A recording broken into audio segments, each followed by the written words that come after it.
Greetings, fellow test subjects. Test subject 1337 here. Rapture Gaming.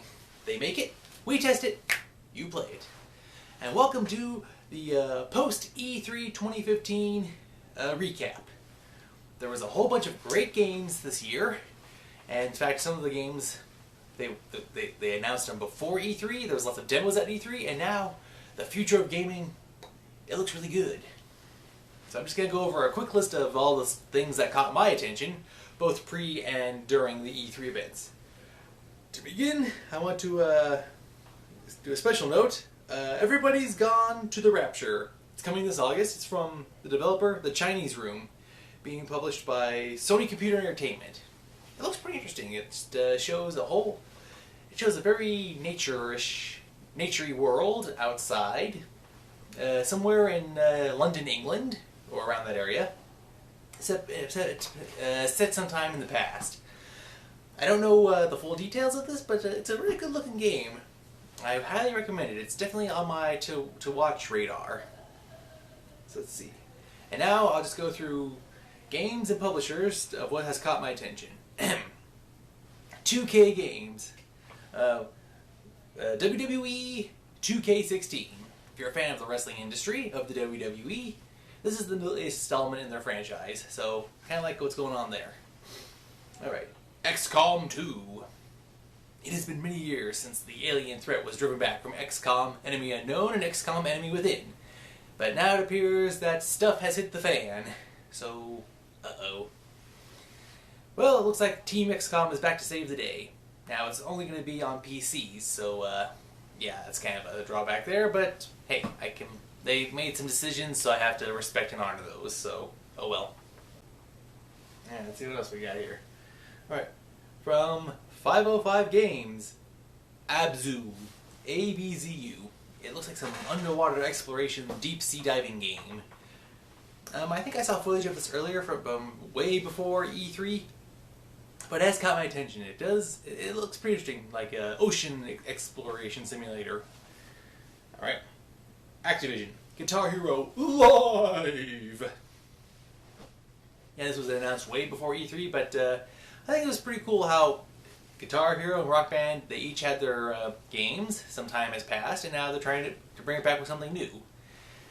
Too bad they're changing the control scheme, but hey, I guess I can understand them trying to do something new. Tony Hawk's Pro Skater 5. I liked the Tony Hawk Pro Skater games. I started with the 64 and I played a whole bunch of the other ones. So I'm a fan of the Tony Hawk series. Transformers Devastation. Oh yeah. From the looks of it, it looks like it's going to be a Transformers game, but it's going to be like with all the first generation Transformers. As Megatron, he looks, the Megatron model, it's clearly the gun model because he has the thing on his arm. So, nice retro throwback. Kind of like that Toy Soldiers game, which is also out, and they have the G.I. Joe pack and the He-Man pack. So yeah, check that out also. Bethesda Softworks. All right, Dishonored, the definitive edition. For those of you that never played the PS3 version of this game, they're releasing that, so I can understand why that would be out and about. So I can appreciate that. Dishonored 2.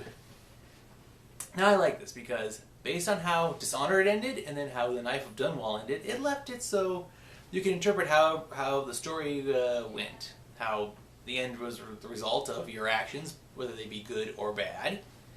And this is great because, based on the trailer, those actions have shaped who the main lead character is for Dishonored 2. I highly recommend you watch the trailer, you'll see who the characters are, and you'll recognize one character's name, and you'll recognize another character by their looks if you ever played the first game. Oh, and of course, Fallout 4. Everyone and their grandma, me included, was super excited to hear about this announcement. It wasn't at E3, but they didn't announce it. It wasn't announced at E3, but before that. And this is great. I mean, we get the game, and if you do the special pre-order, you get the Pip-Boy attachment for your arm. Just wonder how the pre-orders are going to handle. Ooh, this is going to be fun. It's going to be fun. Alright, let's see what else. Next on the list, Blizzard Entertainment. Starcraft II, Legacy of the Void. Coming to PC. Yeah, I like the Starcraft series. I played Starcraft 1, and then I played the Brood War, but I never really got further after that because, well, by the time the sequel picked up, my interest had waned and I had sold the game. So, but hey, I'm still paying attention to the series. I just need to get back in the saddle. Alright, from Electronic Arts, The Minions Paradise. I love the Minions. These are the little yellow pill creatures wearing the blue overalls from the Despicable Me series. I loved them. I'm excited for their movie, and I think this might be an interesting game. Mirror's Edge Catalyst. Now, I did like the first Mirror's Edge game. A little weird in some spots, but I thought it was pretty good. I mean, I beat it. Now, this is going to be like a sequel or a prequel, or I don't know, a story within a story. I don't know. A little hard to tell at this point, but I'm still looking forward to it. Star Wars Battlefront. I did play Star Wars. I played Battlefield, but hey, I'm a fan of Star Wars, so I might look at this. Star Wars: The Old Republic, Knights of the Fallen Empire. A lot of fans of this series, so I know people are going to be excited about this. Alright, let's see. Frictional games. Soma. Now me, I'm not a fan of the whole horror genre. I really don't get it.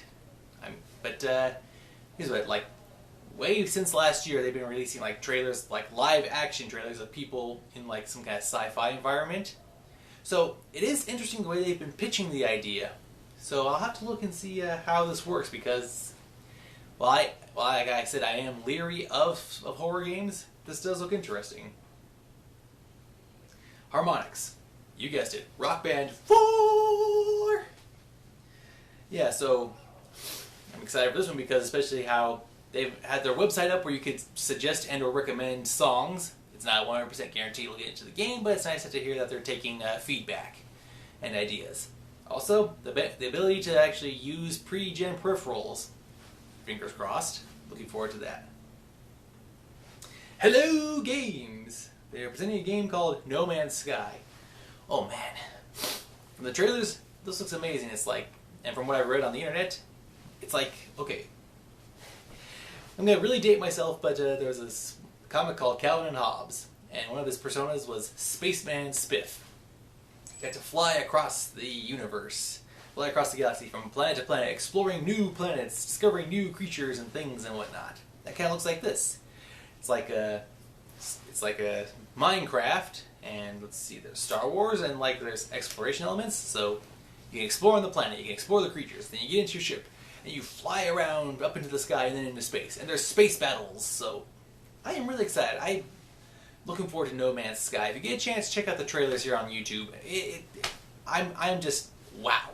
From what I've seen, I'm hoping this looks good, so fingers crossed for this being good also. Alright, let's see, No Man's Sky, alright, from Konami, Metal Gear Solid 5, The Phantom Pain. Alright, I'm a passive fan of the Metal Gear series. I've played, let's see, I did Snake Eater, I've done Revengeance, so I've played, and I also did Guns of the Patriots. I played a whole bunch of the PS2, PS3 games, so it varies. Like, I think I really like Revengeance because it wasn't so heavily cutscene story driven. I actually was able to enjoy the game. So I'm wondering how this will work out. Alright, Microsoft. Cuphead. Yeah, so it's really funny. Is what? If you like remember the really old cartoons of like Walt Disney Studios Animation, look up Cuphead, because I swear, the game is animated intentionally to look like a really old school cartoon.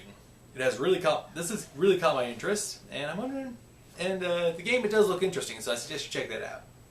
Halo 5, Guardians. If you're a fan of the Halo series, then here's the next entry for you, so check it out. I'm kind of alright. I've played Halo a couple of times. Alright, let's see. And then Sea of Thieves. It's a game. It's an MMORPG, and it's in a pirate-esque setting. So, I'm excited for it, and you can bet your bottom dollar Captain Jeff is going to be excited for that. Ain't that right, Captain? Hey. Alright. Next up, Nintendo. Alright. Mario and Luigi, Paper Jam. Now this looks interesting because it looks like it's the Paper Mario series combined with the Mario and Luigi series. So you got 3D meets 2D-esque 3D, so very funny looking. Mario and Sonic at Rio 2016 Olympic Games.